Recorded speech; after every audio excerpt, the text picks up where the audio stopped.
안녕하세요. 안녕하세요. 예, 저희 한어 예배 오신 여러분들 환영합니다. 예, 반갑습니다. 예, 여기 미드웨스트 라지는 지난주에 아주 단풍이 예쁘게 들었는데 이번 주 들어가지고 월요일 단풍이 되니까 다 떨어졌습니다. 다 떨어졌습니다. 바람이 확 불더니 예, 하나도 사진은 남김없이 다 떨어지네요. 제가 혹시 사진을 찾으면 하나 보여드릴게요. 여기 예, 지금 보시다시피 단풍이 아주 예쁘게 들었고 저희가 여기서 또 우리 교역자 이렇게 미팅을 했는데 그리고 예. 사진도 찍고 많이 그렇게 했습니다. 예. 근데 이번 주 들어서 확 다 떨어져 가지고 이제 날씨도 춥고 예. 참 세월이 빨리 간다 이렇게 추나추동. 겨울이 예. 아주 한참 가까워진 것을 느낄 수 있는데요. 그래서 오늘 우리 또 예배에 들어가면서 잠언 말씀 잠깐 생각해 보는 시간 가지겠습니다. 오늘 어떤 말씀인가요? 오늘 잠언 22장 6절 되겠습니다. 마땅히 행할 길을 아이에게 가르치라 그리하면 늙어도 그것을 떠나지 아니하리라. 예, 마땅히 행할 길을 아이에게 가르치라 그리하면 늙어도 그것을 떠나지 아니하리라. 예. 마땅히 행할 길이 여러 가지가 있는데 예. 특별히 뭐 오늘 어떤 마땅히 행할 길을 가지고 저희가 말씀을 대학교 나누게. 사역을 하면서 학생들을 이렇게 프레시맨하고 이렇게 소프트모어들 이렇게 보고 케어를 하면은 어떤 이야기들을 많이 듣냐면 코비드 이후로 대학에 들어온 학생들이 이렇게 룸메이트 간에 이렇게 문제가 많이 생깁니다. 컨플릭트가 많이 생기는데 그거 이유 중에 큰 것들 하나가 자는 것 때문에 그렇다고 하네요. 취침 습관. 예, 그거 습관이 때문에 학생들이 말이죠. 잘못 들어가지고 밤에 테레비를 켜지 않고는 랩탑에서 테레비를 보지 않고는 잠을 못 드는 사람들, 불 켜놓지 않으면 잠을 못 드는 사람들, 그 텔레비 막 소리를 해놓고 잠이 들어버리는데 자기는 잠이 들었지만은 룸메이트는 그 소리 자지를 계속 못하는 거예요. 듣고 자지를 못하고 그러죠. 예. 그래가지고 그런 컨플릭트가 있는 학생들이 너무 많이 보면서 코비드 이후로 이런 나쁜 습관들이 우리에게 그런 많이 들어 있어서 참 힘들구나라는 것을 많이 느끼게 예. 되었습니다. 그래서 퍼듀 대학에 저희 지난주에도 말씀드린 것처럼 예. 그 우리 한국 학생이 자기 룸메이트인 그 이렇게 인도계 미국 학생을 이렇게 좀 이렇게 살해를 한 그런 사건 너무 불미스러운 안타까운 예. 사건이 벌어졌는데 그 뒤로 이제 퍼듀 대학에서 이렇게 룸메이트 간의 갈등이 있는 학생들을 다 상담을 하기를 원하고 그리고 예. 그 학교 주변에 있는 우리 뭐라고 하나요? 그 어른분들, 그 예. 동네 사실 어른분들 중에 학생들을 좀 지도해 줄 수 있는 이렇게 같이 상담도 해주고 룸메이트 갈등을 해결해 줄 수 있는 그런 또 자원봉사자를 찾고 예. 있고 그러고 있습니다. 그러니까 이 룸메이트 사이 갈등이 굉장히 사실은 많죠. 심각한 거죠. 예. 그래서 잠자는 거에 대한 습관 그리고 청소 안 하는 거. 두 번째가 청소 안 하는 거, 예. 깨끗하지 않은 거. 와서 예. 뭐 피자 시켜 먹거나 뭘 먹고 나서 책상 위에 놔두고 치우지 않아서 치우지 않아 가지고 구더기가 구더기까지 생겨. 예. 좀 믿기 어려운 건데 실제로 그런 일이 있었다고 일들이 많이 그래요. 있으면서 이거 정말 필요한 일이구나 생각을 하면서 우리 부모님들이 지금 어린 자녀들 또는 손자 손녀분들 어떻게 도와줄 수 있을까, 어떤 마땅히 행할 길을 아이에게 가르칠 수 있을까 생각해 봤을 때 그런 취침 습관 그리고 청소하는 습관 이런 것들이 참 좋은 것이 아닌가 생각하게 그래서 되었습니다. 아이들 이렇게 잘 때는 물론 이제 공부하고 그러느라고 예. 늦게 잘 수는 있는데 늦게 자더라도 잘 때는 딱 예. 불 다 끄고 이렇게 잠옷으로 갈아입고 딱 침대에 누워가지고 자도록 예. 그렇게 습관을 들이는 게 중요한 것 같고 예. 또 일주일에 한 번씩 가족들이 같이 청소하고 같이 좀 그래가지고 하라 청소하는 그러면 습관. 청소시키면 예. 안 하잖아요. 같이 다들. 해야지. 같이 야, 해야 오늘은 대청소의 날이다. 예. 아니면 우리는 일주일에 한 번 식사 후에 한 15분이라도 30분이라도 우리 빨리 청소하자. 각자 방과 화장실 청소하자 해가지고 다 같이 하는 게 참 중요한 것 같습니다. 그리고 아이들이 그렇게 했을 때 예. 거기에 대해서 좀 보상을 해주는 그런 좀 상도 주고 그래서 예. 좀 그런 인센티브가 더 있으면은 예. 아이들이 그거를 원해서라도 이렇게 습관을 들이는데 우리 그 성경을 익히는 거하고 마찬가지로 예. 이 좋은 취침 습관 그리고 예. 좋은 이렇게 청소 예. 청결하게 지내는 그런 습관을 들이면은 대학에 가서도 대학뿐만 아니라 사회생활 하면서도 또 나중에 결혼 생활할 때도 참 너무 도움이 되는 되죠. 것 같습니다. 예. 그래서 이 잠언 말씀 마땅히 행할 길을 아이에게 예. 가르치라 그리하면 늙어서도 떠나지 아니하리라. 예. 이 말씀이 너무 진리의 말씀이고 저희들이 오늘 두 가지 그 마땅히 행할 길에 대해서 살펴보았습니다. 오늘 잠언 말씀 여기서 마치고 이제 찬양 한 곡 듣고 부르고 저희가 오늘 요한복음 7장 마지막 부분을 같이 묵상하도록 하겠습니다.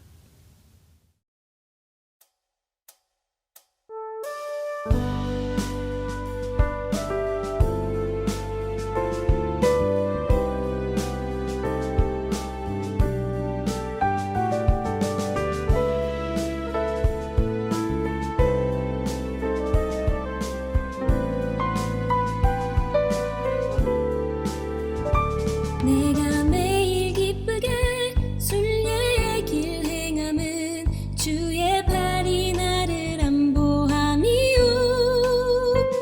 내가 주의 큰 복을 받는 참된 비결은 주의 영이 함께함이라. 전에 죄에 빠져서 평안함이 없을 때 예수 십자가의 공로 힘입어 그 발 아래 엎드려 참된 평화 얻음은 주의 영이 함께함이라. 성령이 계시네 할렐루야 함께하시네. 좁은 길을 걸으며 밤낮 기뻐하는 것 주의 영이 함께함이라.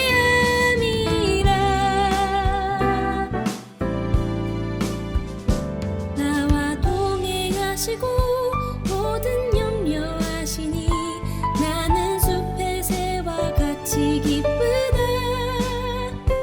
내가 기쁜 마음으로 주의 뜻을 행함은 주의 영이 함께함이라. 성령이 계시네 할렐루야 함께하시네. 좁은 길을 걸으며 밤낮 기뻐하는 것 주의 영이 함께함이라.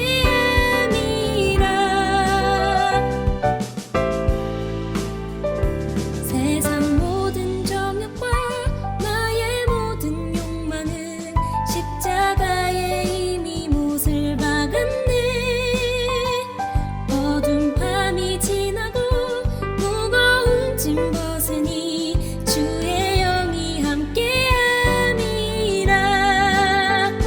성령이 계시네 할렐루야 함께하시네.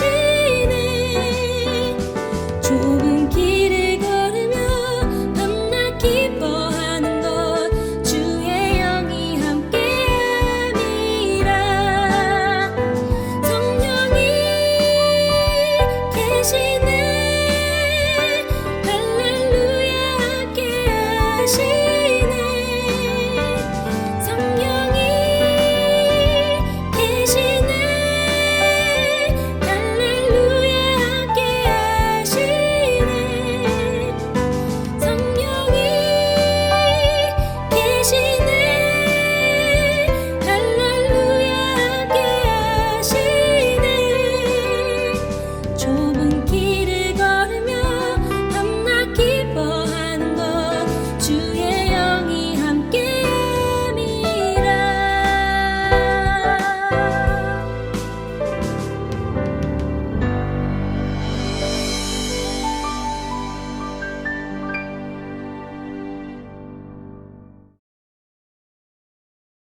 오늘 저희 요한복음 7장 마지막 부분을 이제 살펴보면서 요한복음 7장을 마치도록 하겠습니다.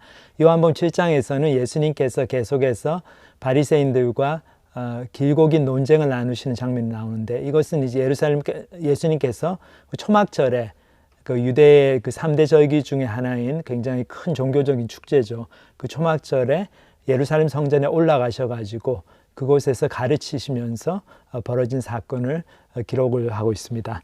여기 이제 보면은 지도에서 나오는 것처럼 제가 지난번에 말씀드린 것처럼 예수님의 주로 사역지는 이 갈릴리 지방이었죠. 거기서 제자들도 부르시고, 거기 가버나움에서 베드로를 부르시고 제자로, 그래서 베드로의 그 장모의 집, 아마 베드로의 집이었던 것 같아요. 거기를 그 사역의 중심 이제 거점으로 사용하셔가지고 예수님께서 갈릴리 지역에 주로 사역하셨는데, 근데 이제 가끔씩 여기 이제 예루살렘으로 올라오셨습니다. 그래서 예루살렘 성전을 예수님의 공생의 사역 동안에 3번 방문하신 걸로 이제 추측이 되는데, 그 중에 이제 이번에 방문이 아마 2번째 방문이 아니었을까 그렇게 생각이 됩니다. 근데 초막절이라고 하는 유대인의 큰 명절이죠. 그 광야 생활을 기념하는 그 이스라엘 사람들이 그 히브리 민족이 애굽 땅에서 종살이 400년을 하다가 그렇게 해방이 되어 가지고 나와서 그 모세의 지도 아래에서 그 광야를 거치면서 거기서 하나님의 백성으로 훈련을 받습니다.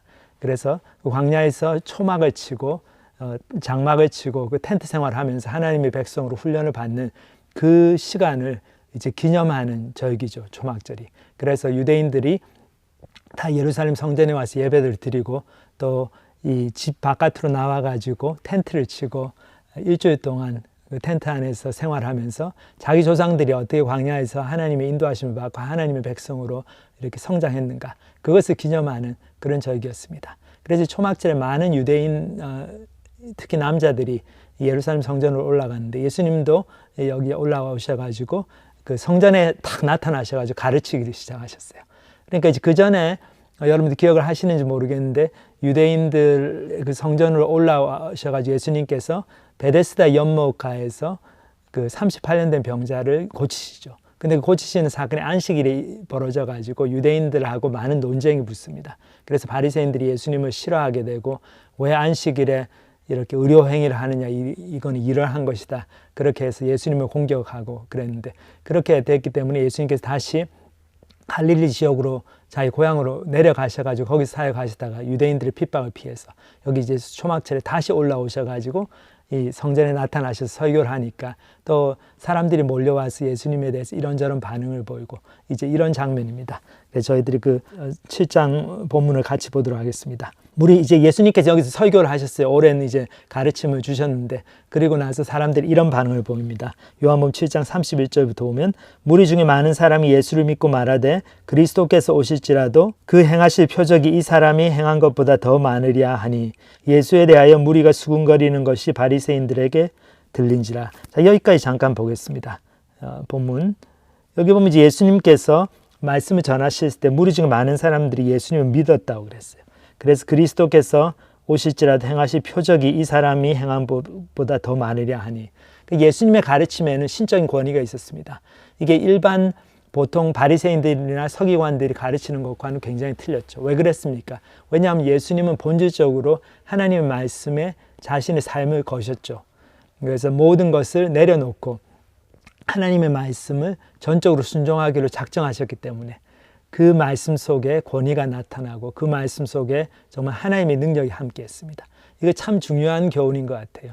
저도 대학 다닐 때 보면은 제가 지금 이제 분당에 있는 할렐루야 교회 그 대학부에서 쭉 사역을 했는데, 그때 이제 보면은 그 우리 근처에 있던 사랑의 교회 대학부가 참 좋은 저희들한테 본이 되는, 사실 항상 많이 배우고 따르고 그 교회 지도자들, 우리 신앙의 선배들, 우리 형들한테 많은 것을 배우고 그랬는데, 그 전에 그런 얘기를 하더라고요. 그 사랑의 교회 대학부에서 자기들이 이제 그 근처에 있는 좀 굉장히 큰 교회 대학부와 같이 연합 수련회를 하려고 하는데 참 그 수련회 준비가 힘들더라. 그래서 왜 이렇게 힘든가 봤더니 이제 자기 교회에서는 그 형제 자매들이, 야, 하나님의 말씀을 내가 어떻게 하면 순종을 할까? 더 하나님 말씀 앞에 내 삶을 내려놓고 그렇게 정말 내 속에 있는 그런 여러 가지 불순물들, 아직도 우상을 섬기려고 하는 마음들, 아직도 하나님 말씀을 이렇게 거부하고 있는, 순종하기를 거부하고 있는 부분들을 내려놓으려는 이제 그런 마음으로 말씀을 대하는데, 그 근처에 있는 같이 이제 수양회를 하려고 하는 그 대학부는 왜 하나님의 말씀에 순종해야 되는가? 왜 이 성경 말씀이 하나님의 말씀인가? 우리가 정말 믿을 수 있는 말씀인가? 그걸 가지고 아직도 이제 씨름을 하고 있는 거예요. 그러니까 이 두 공동체가 굉장히 하나님의 말씀에 대하는 태도가 틀리죠.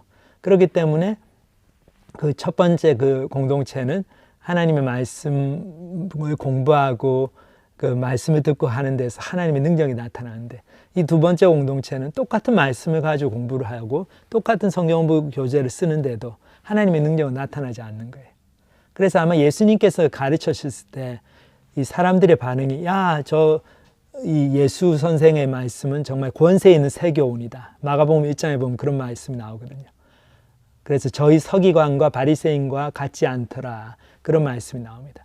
그러니까 자기들 종교 지도자이든 서기관들이나 바리새인들이 가르치는 것과는 다르게 예수님의 말씀에는 신적인 권위가 있었다. 이게 단순히 예수님께서 하나님의 아들이기 때문에 그러신 부분도 분명히 있지만은 그보다 조금 더 나아가서 우리와 똑같이 인간의 몸을 입고 오셨지만 예수님께서 하나님의 말씀에 전적으로 순종하려는 마음이 있었기 때문에 그런 마음으로 확신 있게 말씀을 전해주셨기 때문에 그 말씀 속에 그런 신적인 권위, 하나님의 능력이 함께 했다고 그렇게 보여집니다.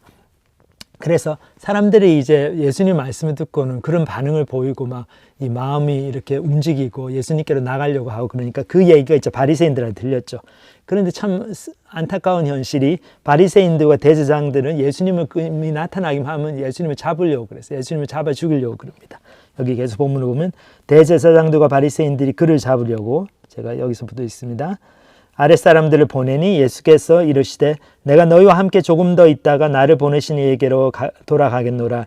너희가 나를 찾아도 만나지 못할 터이요 나 있는 곳에 오지도 못하리라 하시니 이는 유대인들이 서로 묻되 이 사람이 어디로 가기에 우리가 그를 만나지 못하리요 헬라인 중에 흩어져 사는 자들에게로 가서 헬라인을 가르칠 터인가 나를 찾아도 만나지 못할 터이요 나 있는 곳에 오지도 못하리라 한 이 말이 무슨 말이냐 하니라. 자, 여기 보면 예수님께서 굉장히 중요한 교훈을 주시죠. 너희가 나를 찾아도 만나지 못하고 나 있는 곳에 오지 못한다. 왜냐하면 내가 나를 보내신 이에게로 돌아간다는 거죠. 이게 하나님의 아들로서의 예수님의 정체성을 보여줍니다. 예수님은 어디서 오셨냐? 그 출신 성분이 저희하고 틀립니다. 예수님이 오신 곳은 어디입니까? 예수님이 오신 곳은 이 땅이지만은 어디서부터 오셨습니까? 하나님의 보좌로부터 오셨죠. 하나님 아버지가 예수님의 아버지였어요. 그렇기 때문에 이제 예수님께서 내가 이제 조금 있으면 하나님 아버지께로 돌아간다. 이 말씀 무슨 말씀이십니까? 여기 무엇을 의미합니까? 예수님께서 이제 조금 있으면은 십자가를 지시고 고난을 받으시고 죽으시고 3일 만에 부활하셔가지고 승천하실 것. 그 예수님의 십자가의 죽음과 부활을 예수님께서 여기서 이제 말씀하시고 계신 것입니다. 근데 유대인들이 그걸 이해를 못하죠.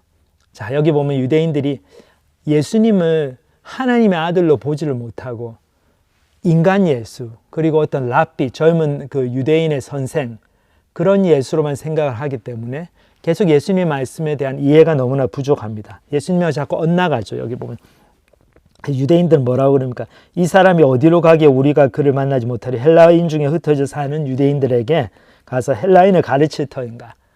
이 사람은 어디로 간다는 말인가? 헬라인 저 이방 지역으로 저 그리스로 가서 그곳에서 가르치시고 하기 때문에 우리가 이제 더 이상 만날 수 없다. 그 얘기인가? 그러면서 예수님 말씀 알아듣지 못합니다. 참 여기 보면 이제 여기서 귀한 영적인 교훈을 볼 수 있습니다. 우리가 지난번에도 말씀드린 것처럼 예수님을 내가 하나님의 아들로서 영적으로 대할 것인가? 아니면 그냥 예수님을 예수는 내 친구지, 아니면 예수 내 형님이지, 아니면 우리 동네에서 같이 큰 그 알고 지내는 뭐 우리 요셉 그 목수의 아들이지, 그런 식으로 인간적인 그런 관점에서 예수님을 보게 되면은 예수님이 하신 말씀을 이해를 못합니다. 그래서 저희들이 하나님 말씀 볼 때도 지금 당장 이 말씀이 믿어지지 않는다 하더라도 하나님의 말씀이라는 가정하에 이게 하나님께서 우리 인류에게 주신 사랑의 편지다. 그리고 이 속에 생명의 말씀이 전해져 있다. 신의 말씀이 여기에 기록이 되어 있는 거다. 그리고 이 말씀, 이 기록된 말씀을 통해서 하나님이 지금도 우리에게 개인적으로 말씀하실 수 있고 말씀하시고 계시다. 그거에 대한 어떤 가정이랄까요? 아니면은 이제 개인적인 믿음을 가지고 이 말씀을 대할 때 저희가 정말 하나님을 이게 인격적으로 만나게 되는 그런 귀한 은혜를 체험을 합니다. 그래서 참 그것이 너무 중요한 것 같아요. 그래서 유대인들도 그 바로 옆에서 예수님 말씀을 계속 듣는데도 안타깝죠. 잘 이해를 못합니다. 예수님이 무슨 말씀하시는지.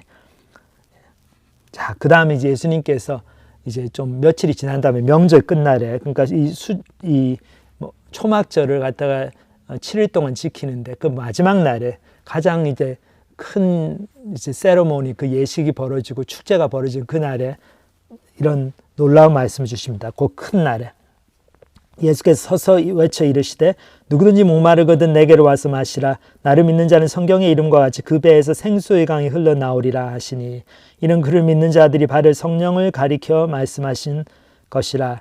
예수께서 아직 영광을 받지 않으셨으므로 성령이 아직 그들에게 계시지 아니하시더라. 자, 여기 보면 예수님께서 약속을 주시죠. 어떤 약속을 주십니까? 누구든지 목마르거든 내게로 와서 마시라. 그러면서 나를 믿는 자는 성경에서 말씀하고 있는 것처럼 그 배에서 생수의 강이 흘러나오리라 하시니라. 그래서 이 생수의 강이 흘러나온다.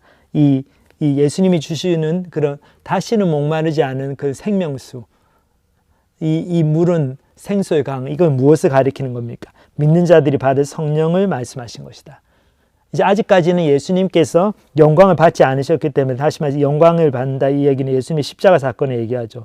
예수님께서 아직 십자가의 고난을 다 감당하시지 않았기 때문에 기다리고 계시기 때문에 아직까지 성령님이 그 모든 예수님 믿는 성도들에게 임하지 않았죠. 근데 나중에 예수님께서 부활하시고 승천하신 다음에 그 예루살렘을 떠나지 말고 너희들 여기서 하나님의 아버지의 약속하신 바 성령님을 기다리라. 그러니까 그 예수님의 제자들 120명 정도의 제자들이 예수님의 말씀에 순종해가지고 예루살렘에서 더 오래 거하기를 작정을 하고 원래 이 사람들이 유월절을 지키러 온 순례자들인데 집으로 가야 되는데 집에 안 가고 거기에 더 머무르기로 그렇게 결단하고 거기서 같이 기도할 때 그 오순절날 그 놀랍게 그 불의 혀와 같은 그 성령님이 각 개인에게 임하죠. 그 120명의 제자들에게 성령님이 임합니다. 그래서 그렇게 하나님의 약속으로 임할 성령님을 예수님께서 말씀을 하시면서 생각을 하시면서 여기서 생수의 강이 흘러난다. 그런 약속을 주셨죠. 참 저희들 인생을 생각해 보면은 저희 인생에 그 목마름이 있죠. 저희들이 목이 마를 때 어떻습니까? 참 갈증이 나고 그때 물을 너무 원하죠. 근데 그때 그 물을 마시는데 그 물이 뭐 소금물이다 이러면 어떻습니까? 아니면 뭐 그냥 달달한 사이다 뭐 그런 거면 그 계속 마셔도 마실 때만 좀 괜찮지 계속 목이 마르죠. 근데 정말로 생수 정말 이렇게 뭐 금강산에서 가져온 그런 좋은 물을 마시면 갈증이 해소가 됩니다. 참 근데 저희가 인생을 살면서 느끼는 그런 많은 갈증들 어떤 갈증들이 있습니까? 저희 아무리 맛있는 걸 먹어도 아무리 내가 원하는 걸 성취를 해도 그 허망함이 있죠. 그 뒤에. 그리고 그 인생은 참 허망함의 연속인 것 같아요. 왜 허망함이 아니면은 안타까움, 한, 좌절. 그래서 내가 원하는 꿈을 이루면은 이루어서 이제 좋은 것 같은데 이제 다 성취한 거 같고 너무 행복할 것 같은데 이게 단가 싶고 그 emptiness 그런 허전한 마음이 들죠. 그런 허망함을 경험하든지 아니면 이루지 못하면은 꿈을 이루지 못하면 어떻습니까? 한이 되죠. 내가 그때 그 아파트를 탁 샀으면은 지금 값이 뭐 10배로 올라가지고 부자가 됐을 텐데 그때 그러지 못했다. 그때 내가 조금 더 공부를 해가지고 좋은 대학 갔으면 내가 오늘날 좀 더 떵떵거리고 살 텐데 그런 한이 맺히죠. 우리 마음속에 후회와 회환 그런 것들이 많습니다. 그래서 인생을 성공을 한 사람들은 그런 사람들내로 허망함이 있고 그리고 인생을 성공하지 못한 사람들은 그것 때문에 마음에 한이 맺혀가지고 그 한을 이렇게 곱씹으면서 살고 또 그것 때문에 막 자식들을 더 닥달하게 되고 이 아버지는 그렇게 못했지만 너라도 성공해가지고 이 아버지의 한을 풀어달라 뭐 그렇게 돼가지고 참 그런 거 보면 어떻습니까? 인생이 잘 풀리든 그렇지 않든 우리 인생은 항상 목마른 인생이에요. 계속 이렇게 아무리 마셔도 갈증이 나고 뭔가 참된 그런 인생의 의미 그리고 무엇을 하면서 사는 것이 내 인생을 가장 가치 있게 사는 것인가 그거에 대한 갈급함 그거에 대한 고민 그것이 끝도 없이 계속해서 이어지는 그런 삶입니다. 그래서 예수님께서 목마르거든 나한테로 와서 마시라 그런 약속을 주시는 것입니다. 그래서 이 약속은 구약 성경에 이미 나와 있습니다. 이제 예수님께서 거의 뭐 이사야서 55장 이 말씀을 거의 인용하다시피 하시면서 이 약속의 예언의 말씀이 예수님을 통해서 이루어졌다. 정말 그 말씀을 주시는 것 같습니다. 여기 이사야서 55장 1절을 보면 오라 너희 모든 목마른 자들아 물로 나오라 돈 없는 자도 오라 너희는 와서 사 먹되 돈 없이 값 없이 와서 포도주와 젖을 사라 너희가 어찌하여 양식 아닌 것을 위하여 은을 달아주며 배부르게 하지 못할 것을 위하여 수고하느냐 내게 듣고 들을지어다 그리하면 너희가 좋은 것을 먹을 것이며 너희 자신들이 기름진 것으로 즐거움을 얻으리라 너희는 귀를 기울이고 내게로 나와 들으라 그리하면 너희의 영혼이 살리라. 자 여기 보면은 어떻습니까? 모든 목마른 자들아 물로 나오라 그러죠. 돈 없는 자도 오고 다 와서 사 먹을 때 돈 없이 값 없이 포도주와 젖을 사라 그랬습니다. 그래서 저희의 목마름, 저희의 배고픔을 예수님께서 아시죠. 하나님께서 아십니다. 그리고 저희가 별로 가진 게 없다는 것도 아시죠. 그래서 돈 없어도 괜찮다. 다 와서 은혜로 내가 주니까 이 은혜의 그 생수 그리고 그 너희를 정말로 배부르게 할 젖을 사서 먹으라는 거죠. 그래서 계속해서 이런 말씀입니다. 너희가 어찌하여 양식 아닌 것을 위하여 은을 달아주며 배부르게 하지 못할 것을 위하여 수고하느냐. 자, 양식이 아닌 것, 배부르게 하지 못할 것. 그것이 바로 세상이 주는 약속이죠. 네가 이 대학만 가면은, 네가 이 직장만 잡으면은, 너희 아들, 딸을 이렇게 좋은 학교에만 보내면, 좋은 프로그램, 직장을 잡게 하면 너 인생은 펴질 것이다.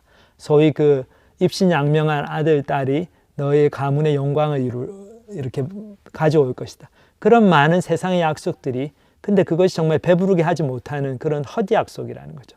거짓된 약속이라는 겁니다. 근데 우리는 양식 아닌 것, 배부르게 하지 못할 것을 위해서 은을 달아주고 너무나 수고를 하죠.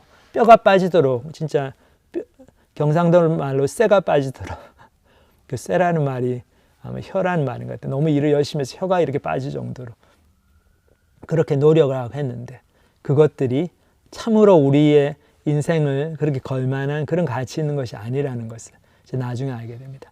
근데 나이 들어서 알게 되면 어떻습니까? 이렇게 자존심이 있으니까 그 얘기를 또 못해요. 그냥 그래 젊은 사람들이 물어보면 그건 내가 그래 이렇게 많이 이루어서 이렇게 성공해가지고 아주 행복해 나는. 그러니까 당신도 김군도 열심히 해보게. 그래서 위대한 업적을 이루어야지. 나처럼 되면 돼. 이렇게 얘기하게 됩니다. 근데 사실 다 거짓말이죠.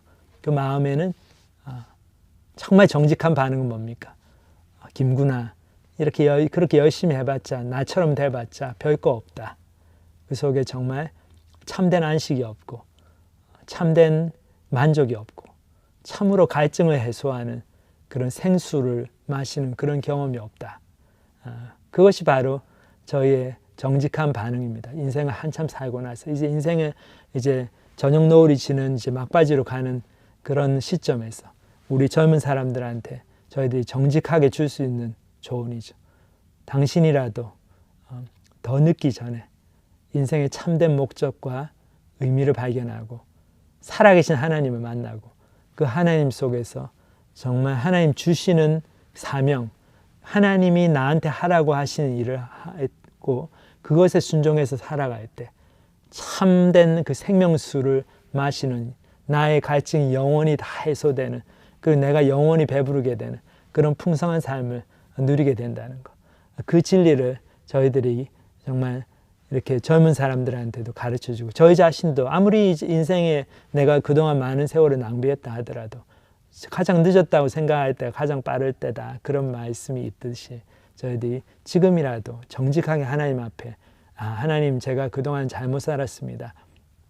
배부르게 못할 것을 위해서 수고했고 그리고 이 양식이 아닌 것을 위해서 막 은을 달아주고 많은 것을 이렇게 희생하고 그랬는데 지금부터라도 그 잘못 살았습니다. 어리석게 살았습니다. 정말 예전에 우리 유행가 가사처럼 난 참 바보처럼 살았군요. 참 저 바보처럼 살았습니다. 근데 지금부터라도 하나님 앞으로 돌아오겠습니다. 그렇게 회개하고 돌아가면 그 남은 인생을 통해서 하나님께서 놀랍게 역사를 하십니다.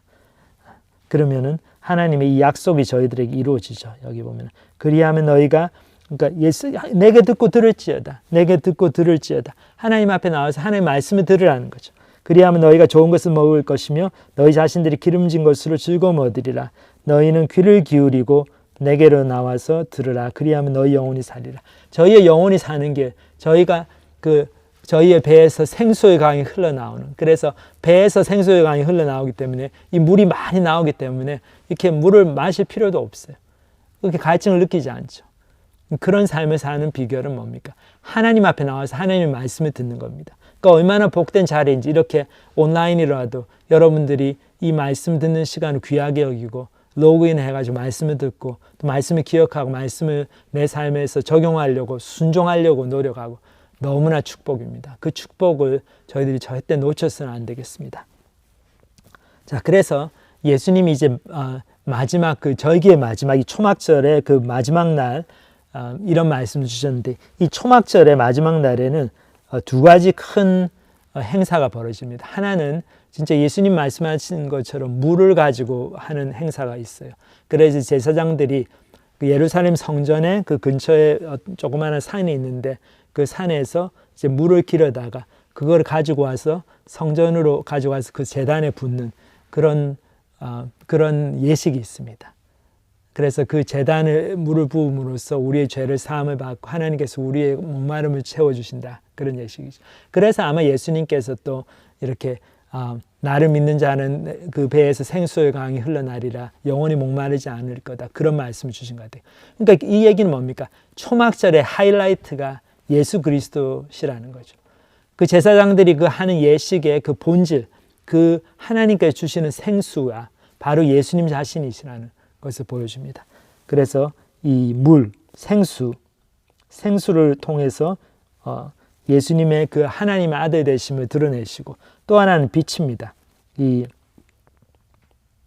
초막절의 마지막 날에 이 많은 그 등불을 켜가지고 빛 대신 하나님을 기념하는 그런 이제 그런 연등 행렬이 벌어지는데 또 예수님께서 여기 8장에 나중에 보면 나오지만은 나는 세상의 빛이다 그런 말씀 주시는데 이것도 마찬가지로 그 초막절 마지막 날 이 명절의 가장 큰 날에 예수님께서 내가 바로 생명을 주는 생수고 내가 바로 세상의 빛이다. 결국 이 얘기는 뭡니까? 바로 예수님이 초막절의 그 행사의 그 주인공이시라는 거죠.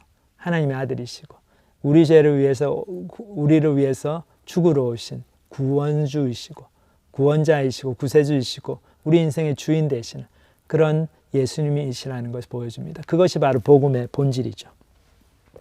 자, 이렇게 말씀을 전하니까 사람들이 이런 반응을 보입니다. 이 말씀을 들은 무리 중에서 어떤 사람은 이 사람이 참으로 그 선지자라 하며 어떤 사람은 그리스도라 하며 어떤 이들은 그리스도가 어찌 갈릴리에서 나오겠느냐 성경에 이르기를 그리스도는 다윗의 씨로 또 다윗이 살던 마을 베들레헴에서 나오리라 하지 아니하였느냐 하며 예수로 말미암아 무리 중에서 쟁론이 되니 그 중에는 그를 잡고자 하는 자들도 있으나 손을 대는 자가 없었더라. 참 예수님은 어디를 가든지 예수님 말씀은 논쟁을 불러일으킵니다. 왜 그런 것입니까? 예수님은 우리 인생의 가장 중요한 문제를 건드리세요.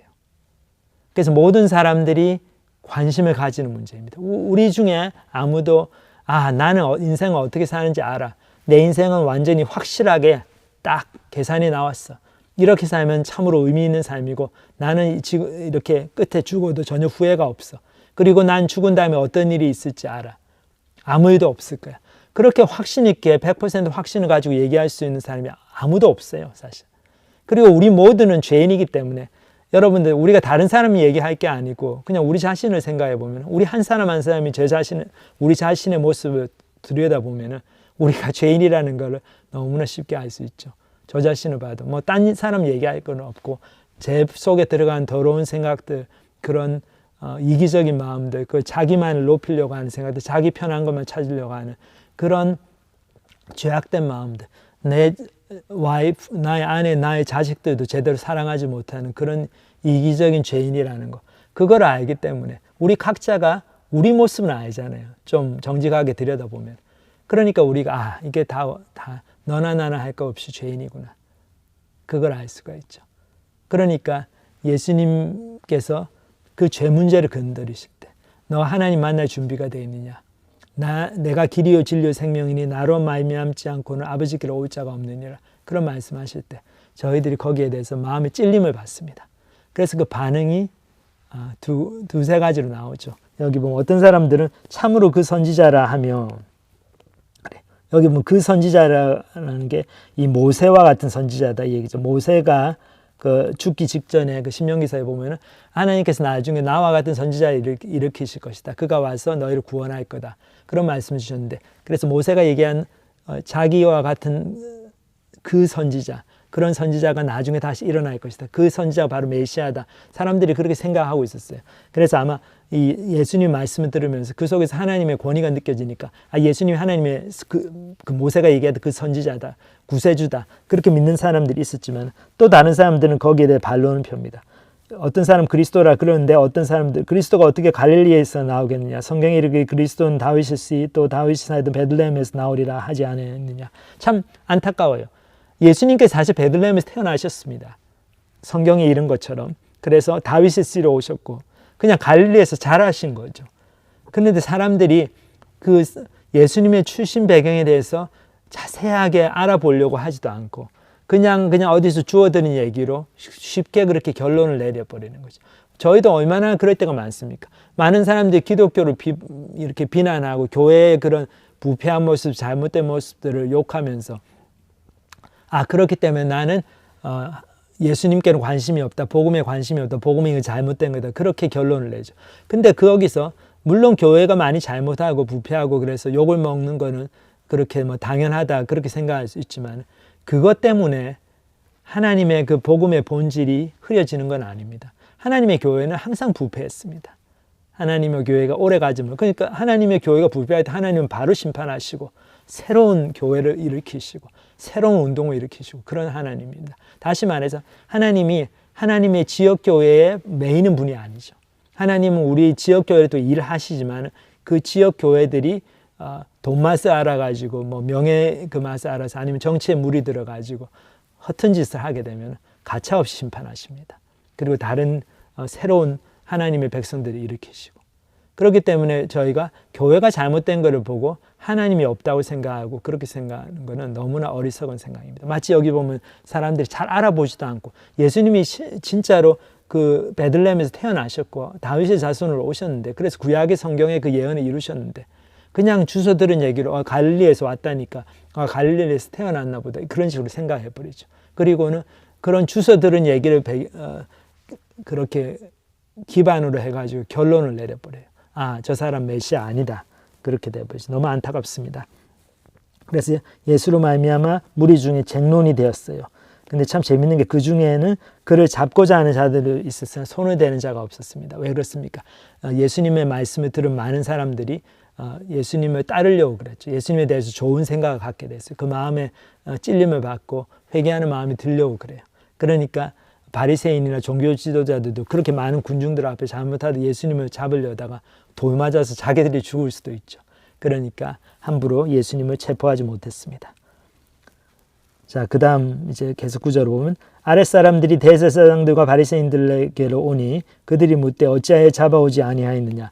자, 여기 본문을 보면 아마도 이 대제사장들과 바리새인들이 자기 밑에 그 부하들을 그 성전에 그 관리하고 호위하는 그 일정하게 호위병들이 있었어요. 대제사장들은 이게 이제 어떤 유대의 그 이스라엘의 군대는 아니지만은 성전 호위병으로서 이 로마 정부에서 일정 정도의 그런 그 자기들을 방어할 수 있는 그런 군사력을 허락을 해줬습니다. 그래서 성전 호위병들을 보내가지고 자기 아랫사람들 또 종들을 보내가지고 예수를 체포하라고 그랬는데 이 사람들 그냥 돌아왔거든요. 아마 이 사람들 예수님 말씀 듣고 좀 마음에 찔림을 받은 것 같아요. 그러니까 왜 잡아오지 아니하느냐 그렇게 물으니까 뭐라고 대답합니까? 계속 본문을 보면 아랫사람들이 대답하되 그 사람이 말하는 것처럼 말하는 사람은 이때까지 없었나이다 하니 자 너무나 중요한 얘기를 하죠. 이 바리새인들의 이 부하들 그리고 대제사장의 그 성전 호위병들도 똑같은 얘기를 합니다. 그 사람이 말하는 것처럼 말하는 사람은 이때까지 없었습니다. 예수님처럼 말씀하신 분은 아무도 없어요. 인류 역사상. 예수님만이 유일하게 인간의 죄에 대해서 해결책을 제시해 주셨습니다. 예수님만이 유일하게 내가 너희 죄를 용서해 준다. 너희 죄를 용서하기 위해서 내가 왔다. 그런 말씀을 주셨습니다. 예수님만이 유일하게 나로 말미암지 않고는 아버지께로 갈 수가 없다. 내가 길이요 진리요 생명이다. 그런 말씀을 주셨어요. 옛날에 공자님도 제자들이 와가지고 공자님 여러 가지로 공자님한테 지금 많이 배우고 있고 공자님 이 중국 땅의 여러 제국들이 어떻게 하면은 나라가 번성하고 그렇게 될까 그런 거에 대해서 많은 세계관과 철학을, 정치 철학을 가지고 그 사람, 그런 황제들을 가르치시고 그렇게 하시는데, 근데 저희가 죽으면 어떤 일이 벌어집니까? 죽고 나서는 어떻게 됩니까? 그런 질문을 하니까 공자 선생님이 그렇게 대답을 했다고 하지 않습니까? 야, 내가 지금 살아서 있는 일도 지금 알똥말똥해서 지금 너무나 그것 때문에 밤잠을 못 자고 연구를 하고 있는데 죽고 난 뒤의 일을 내가 어떻게 아냐 이거죠. 공자는 사람이니까 그렇죠. 석가모니도 마찬가지고 사람이기 때문에, 똑같은 죄인이기 때문에 다른 사람들의 죄를 담당해 줄 수가 없어요. 예수님만이 하나님의 아들로서 이 땅에 오신 죄 없는 인간으로 이 땅에서 사신 분이고 하나님의 아들이시고 그러시기 때문에 우리의 죄를 담당하실 수가 있었습니다. 그래서 예수님처럼 가르치신 분은 없었습니다. 인류 역사상. 자, 이렇게 얘기를 하니까 바리새인들이 대답하되 너희도 미혹되었느냐? 당국자들이나 바리새인 중에 그를 믿는 자가 있느냐? 율법을 알지 못하는 이 무리는 저주를 받을지로. 자, 여기 보면은 참 바리새인들이 황당한 얘기를 합니다. 율법을 알지 못하는 이 무리는 저주를 받은 자로다. 무슨 얘기인가 하면 너희는 무식하니까 예수를 믿는다고 그러는데 너무나 저주받은 거다. 율법을 너희가 좀 알면 안 믿을 거다 이거죠. 바리새인들 얼마나 교만하고 얼마나 함부로 얘기하고 그런지. 오늘날도 보면 인터넷에서 그렇게 보면 막 너무나 정말 근거 없는 얘기를 함부로 얘기하고 하나님의 그 거룩하심에 대해서 함부로 폄훼를 하고, 참 그런 모습들 보면은 야, 정말 하나님의 심판이 무섭지도 않나 그런 생각이 듭니다. 여기 바리새인들이 그렇게 얘기하고 있죠. 근데 그 중에 한 사람, 그 바리새인 중에 한 사람, 그 전에 예수께 왔던 니고데모가, 여러분들 기억하십니까? 니고데모 요한복음 3장 1절에 보면 밤에 예수님이 찾아오죠. 그래서 예수님께서 너가 거듭나야지만이 하나님 나라를 볼 수 있다. 하나님 나라에 들어갈 수 있다. 그렇게 도전을 주신 그 니고데모이죠. 니고데모가 그들에게 말하되 우리 율법은 사람의 말을 듣고 그 행한 것을 알기 전에 심판하느냐. 자, 이렇게 예수님을 변론합니다. 이거 보면 니고데모가 이제 예수님을 정말 하나님의 아들로 생각하고 따르려고 하는 개인적인 믿음이 생긴 것 같아요. 그래서 용감하게 이렇게 얘기하죠. 자, 그렇게 하니까 이 사람들이 뭐랍니까? 니고데모도 막 이렇게 왕따를 시키려는 거죠. 너도 갈릴리에서 왔느냐. 참 예수님이 하신 말씀이 진리인가 아닌가 그거 가지고 논쟁을 하는 게 아니고 아주 치사하게 예수님의 출신 성분을 문제를 삼죠. 예수님과 저 촌동네 갈릴리에서 온 무식한 젊은 청년인데 무슨 자기가 하나님의 아들이 된다고 무슨 소리 하냐 이거죠. 갈릴리에서는 선한 것이 날 수 없다 이 얘기를 합니다. 찾아보라 갈릴리에서는 선지자가 나지 못하느니라 하였더라. 다 각각 집으로 돌아가고. 참 저희들 편견이 무섭습니다. 저희들 이거 잘 생각해 봐야 돼요. 특히 배운 분들일수록 편견이 많아요. 자기 생각 고집이 많아요. 그래서 자기 생각이 꽉득 차여가지고 하나님 말씀 듣지를 못합니다. 이거는 참 좀 저주죠. 차라리 좀 그렇게 덜 배웠으면, 차라리 그렇게 돈이 많이 없었으면, 차라리 그렇게 성공을 안 했으면 좀 겸손해가지고 하나님 말씀이 들어올 때 좀 그거를 좀 새겨 듣고 깊이 생각해보고 정직하게 반응하고 할 텐데 참 무조건 사람들을 무시합니다. 어떤 한 가지 기준으로 사람들을 잣대를 들이대죠. 저도 옛날에 아주 옛날에 한 15년 정도 전인 것 같아요. 그때 이제 저희가 수양회를 했는데 우리 인터내셔널 학생들, 이제 중국 학생들이 대부분인데 수양회를 했는데 그때 처음으로 저희들이 중국 우리 목사님을 초빙을 했어요.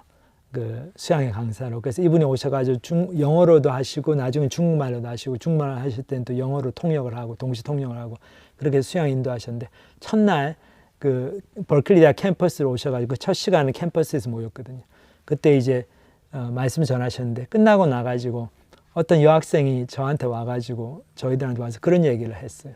막 그냥 좀 기분 나빠하는 거예요. 그러면서 내가 하는 얘기가 내가 저 아저씨보다 저 목사님보다 더 좋은 대학을 나왔는데 저 목사님 보니까 중국에서 좀 별로 유명하지도 않은 대학 내가 나온 학교보다 훨씬 못한 학교 나왔는데 내가 왜 저 사람 말을 들어야 되느냐. 나는 되게 실망했다. 나는 또 나보다 더 좋은 학교 나온 사람들 말만 듣겠다. 참 그 얘기 들으면서 제가 속으로 너무 참 야, 너 정말 한심하다. 참 그렇게 좋은 학교 나가지고 공부 열심히 했는데 어쩜 이렇게 쉘로우하냐. 정말 그 참을 수 없는 그 천박함, 그리고 너무나 교만하고 미성숙하고 자기가 뭐를 모르는지도 모르고 자기 마음대로 생각하고 자기 잘난 맛에 살고 참 그런 게 느껴져가지고 참 마음이 정말 안타까웠습니다. 근데 여기 바리새인들이 똑같이 예수님을 그런 식으로 대하고 있죠. 예수 저 친구 갈릴리의 촌동네에서 왔다. 제대로 신학교도 안 나오고 우리처럼 열심히 학위도 받고 그런 사람 아니다. 그러니까 뭐가 이 사람 말 들을 게 뭐 있느냐. 생각해봐라. 갈릴리에서 무슨 선한 것이 나겠느냐. 거기선 선지자 못 나온다. 딱 그렇게 잘라버리죠.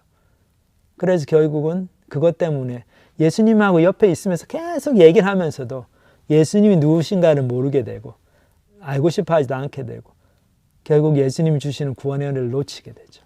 너무 안타깝습니다. 참 저희 중에는 그런 분들 아무도 없기를 간절히 바랍니다. 여러분들 저희들 좀 겸손해야 될 것 같아요. 저희들이 예전에 뭐 했던 거 저희 다 보면 예전에 한 가락지 했다 그런 거 있지 않습니까?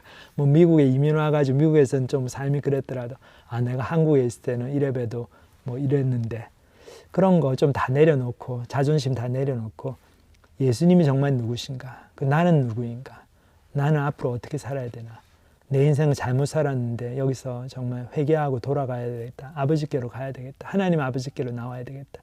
좀 그런 결단을 하고 하나님 주시는 그런 귀한 은혜의 삶 그리고 그 배에서 생수의 강이 넘쳐나는 성령님의 은혜로 더 이상 목마르지 않고 더 이상 나를 위해서 열심히 무언가를 추구하지 않고 이제는 하나님을 기쁘시게 하는 삶 또 그 속에서 하나님의 뜻이 그렇기 때문에 다른 사람들을 정말로 사랑하고 그 사람들에게 이 예수님의 복된 소식, 복음을 전하려고 저희 삶을 드리는 정말 그렇게 살아가는 저와 여러분이 되기를 정말 기도드립니다. 같이 기도하시겠습니다.